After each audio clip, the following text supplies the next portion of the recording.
En fait, c'est jamais un voyage dans le temps. En fait, c'est impossible de raconter un voyage dans le temps. Cette impossibilité traduit le fait que nous sommes incapables de penser un voyage dans le temps. Parce que pour le raconter et pour le penser, il faut imaginer deux temps différents. Peut-être qu'à l'heure où je vous parle, le futur, c'est le néant. Donc voyager dans le futur, c'est très dangereux. Ou bien le passé, c'est le néant aussi. On commence déjà à avoir des mondes simulés. Tous les adolescents qui jouent sur des jeux qui sont des jeux massivement coopératifs savent qu'ils sont dans des mondes simulés et que même si en face d'eux, ils n'ont pas des monstres ou des joueurs qui sont forcément virtuels, ils savent que les technologies évoluent et que tous les 10 ans, le niveau de perfectionnement de ces jeux est considérable. Le Spaceship FR est là pour préparer le futur de l'exploration spatiale. On imagine une base qui se trouverait sur un corps céleste. Quelles sont les technologies qui nous manquent, les écarts technologiques sur lesquels il faut travailler? On regarde ces écarts et on voit comment est-ce qu'on peut tester, quelles technologies on peut peut-être mettre en avant.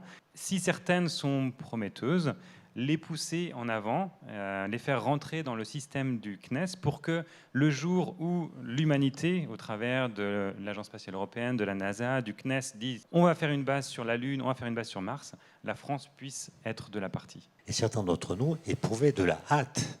Il y avait de l'impatience pour l'an 2000.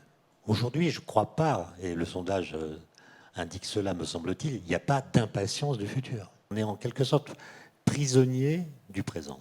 Personne ne supporterait de vivre dans le passé en connaissant la suite de l'histoire. On a envie tous d'explorer le futur. On aimerait pouvoir, grâce à une capsule temporelle, voir Paris en 2050. Mais je pense qu'on accepterait de partir qu'à la condition d'avoir la garantie de pouvoir revenir.